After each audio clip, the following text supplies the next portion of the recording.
Buenas tardes, bienvenidos al Sentido de la Fe. Hoy no vamos a hablar de un santo en particular, sino como cierre retrospectivo del siglo V en nuestro canal.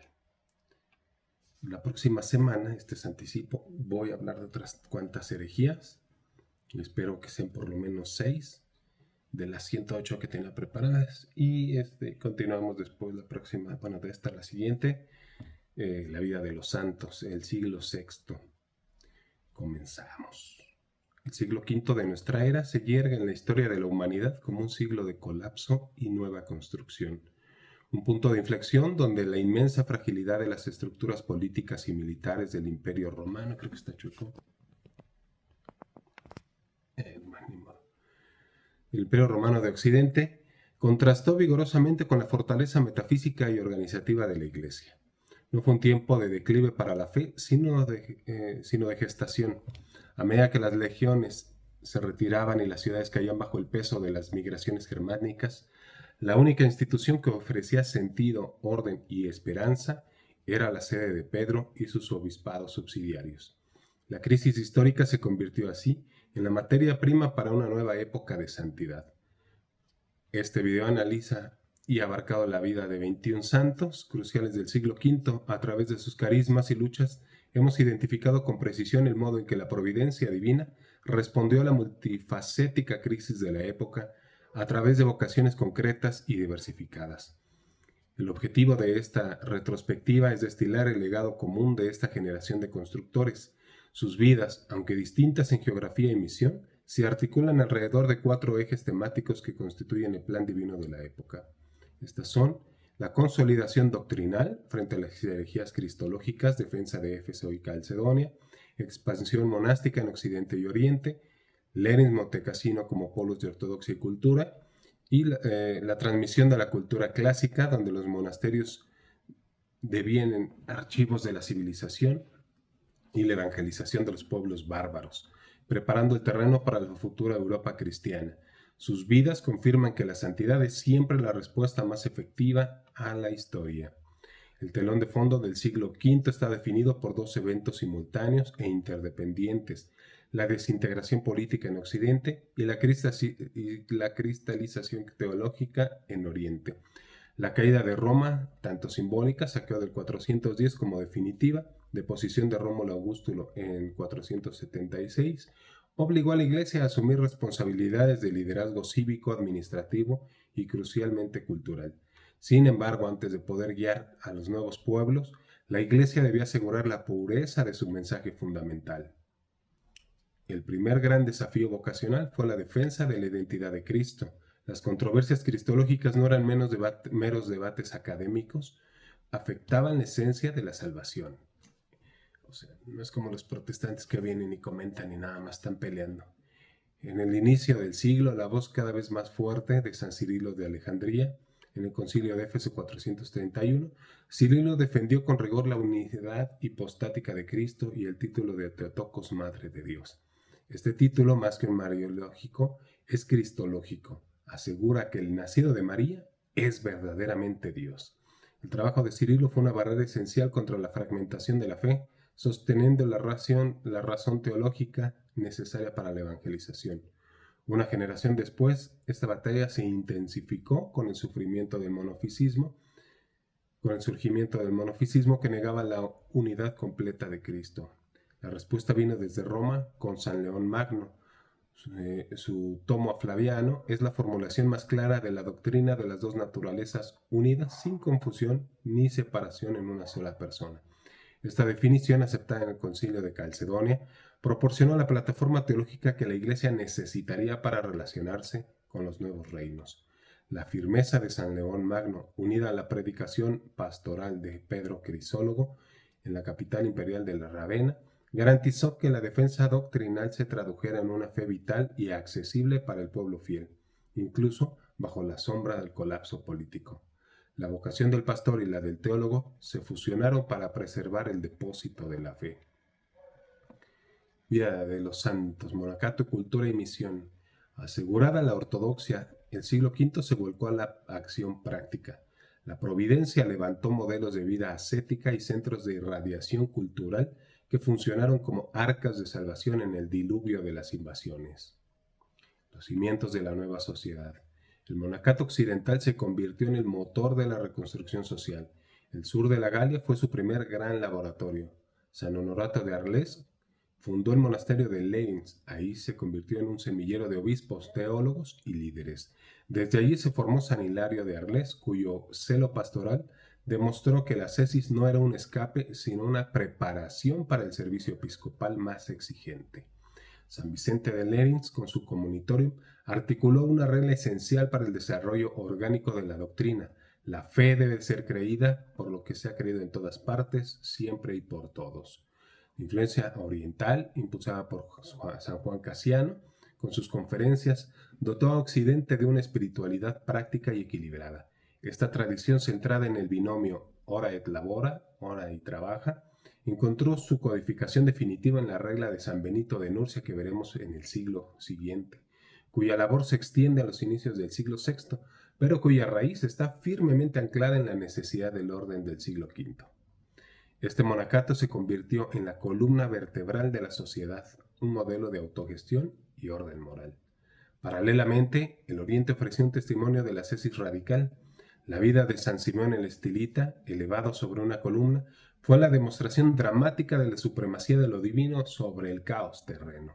Un faro de contemplación que atraía multitudes y consolidaba la estructura eclesial en las fronteras de la civilización. La transmisión cultural y la misión. A través de estos centros monásticos y episcopales, la Iglesia preservó la herencia clásica. Personajes como San Sidonio Apolinar, un noble romano de Galia convertido en obispo, mantuvieron viva la tradición epistolar y poética latina, cristianizando la cultura de la élite. San Euquerio de León promovió la educación cristiana, instruyendo a sus propios hijos, mostrando que la fe no teme a la erudición. La vocación del misionero, sin embargo, fue la más dinámica.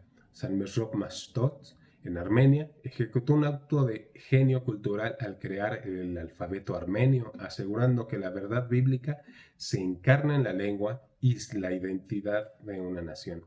En Occidente, el apóstol fue San Patricio de Irlanda, un esclavo convertido en obispo que a través de su confesión dejó testimonio de que un hombre amó incondicionalmente la cultura que lo había esclavizado. Su misión fue fundacional, no solo bautizó, sino que estableció las estructuras monásticas y episcopales que sostendrían Irlanda como un faro cultural durante siglos. Finalmente, la santidad pastoral ofreció protección inmediata. Santa Genoveva de París organizó la resistencia espiritual en su ciudad contra Atila y los hunos, mientras que San Epifanio de Pavia brindaba ayuda y negociaba la paz con reinos germánicos. Un ejemplo de cómo la caridad, ejemplificada también por San Mamerto de Vienne con sus rogativas, se convirtieron en un acto de disciplina y diplomacia cristiana. El legado de los 22 santos del siglo V es la evidencia de la acción del Espíritu Santo que suscita carismas diversos para una misma obra.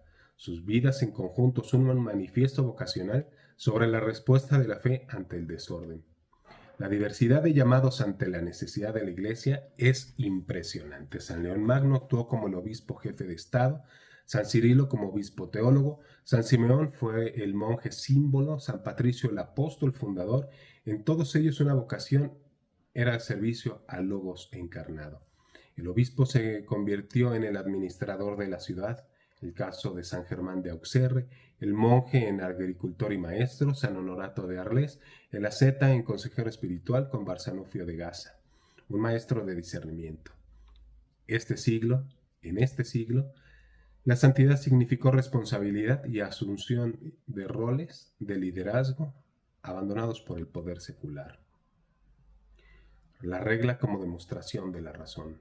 El aporte apologético de estos santos no se limitó a los cánones conciliares. La regla monástica, precursora de San Benito, con su equilibrio en el ascetismo y el trabajo productivo, fue la apología más poderosa del siglo. Demostró en hechos que el cristianismo no era una superstición decadente como lo veían intelectuales paganos, sino el único principio capaz de generar orden, paz. La paz romana transformada en paz benedictina y productividad en medio de la anarquía. La disciplina del monje era la prueba viviente de la unidad de la naturaleza humana y divina de Cristo. La ascesis era una afirmación práctica de la dignidad del cuerpo y del alma. La fidelidad de mártires como San Mauricio y la Legión Tabana, cuya historia se consolida en este siglo, reafirmó que la fe era innegociable incluso ante el poder militar. Los santos del siglo V inyectaron la fe directamente en el tejido social. Los monasterios, siguiendo la visión de San Honorato, no solo oraban, sino que cultivaban la tierra, se convertían en hospederías y centros de cuidado. Esta caridad organizada, el cuidado de los pobres, la alimentación de los hambrientos, la atención a los enfermos, labor destacada por San Epifanio de Pavia, fue la fuerza moral que obligó a los nuevos reyes germánicos a respetar la autoridad de los obispos. Además, la ética cristiana comenzó a integrarse en las leyes estructuras y comunitarias, como el trabajo de organización y disciplina de San Sabas en Capadocia, Palestina, sentando las bases de la ley canónica y por extensión la ley civil de Europa medieval. El arte religioso impulsado por figuras como San Paulino de Nola se convirtió en un lenguaje universal para evangelizar a los pueblos iletrados. Reflexionemos de este gran cierre, de este hermoso siglo. La generación de santos del siglo V fue definida por la necesidad de construir en condiciones de máxima adversidad.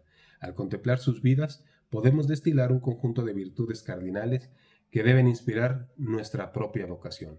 La fortaleza para no ceder un ápice en la verdad doctrinal, sabiduría para discernir las nuevas estructuras necesarias, en su momento el monacato, la creatividad pastoral para inventar puentes culturales, alfabetos, arte, predicación simple, y la fe inquebrantable que convierte el caos en oportunidad. ¿Qué nos dicen nuestros hombres y mujeres del siglo V a nosotros, habitantes de un mundo en no menor crisis? Hoy experimentamos, quizás con menos violencia física, pero con igual intensidad espiritual, un colapso. La crisis de la verdad, el relativismo, el colapso cultural, fragmentación del sentido y nuevas barbaries, el nihilismo tecnológico y la anomia social son signos de nuestros tiempos. La lección de San Cirilo y San León es que la vocación prioritaria es la ortodoxia radical y el testimonio a la verdad. Frente a la fragmentación de la verdad en la era digital, somos llamados a ser faros de la fe íntegra. La lección de San Patricio y San Mesrop es la encarnación cultural. Debemos llevar el Evangelio a los nuevos lenguajes y espacios, el apostolado digital, el arte contemporáneo, la ciencia, con la misma audacia con que ellos crearon alfabetos y fundaron iglesias en tierras paganas. La lección de San Honorato y San Benito es la comunidad intencional. La respuesta al colapso individualista no es huida, sino la creación de nuevas células de orden, caridad y vida virtuosa. La familia como iglesia doméstica, las comunidades profesionales éticas. Formulo pues una invitación concreta a la audiencia, ya que conoce la geografía de la santidad del siglo V, identifiquen su ruina actual. ¿Qué está cayendo en la sociedad? La familia, el país, los valores cristianos, la mujer. Es una ruina doctrinal, su propia fe se tambalea ante el ruido del mundo, su vocación es ser Cirilo o León Magno. Afiance su formación teológica y defienda la verdad con caridad y firmeza. Es una ruina social, su entorno está desordenado, hay una necesidad de caridad organizada. Su vocación entonces es ser Honorato o Epifanio de Pavia. Cree orden donde hay caos, ofrezca hospitalidad física y espiritual y haga de su profesión un servicio a la comunidad. Es una ruina misionera, hay un pueblo, un grupo social que no ha escuchado el Evangelio en su lenguaje. Su vocación es ser patricio o mesrop. Asuma el riesgo de cruzar fronteras, ya sean físicas, sociales o digitales, para ser apóstol de la novedad de Cristo.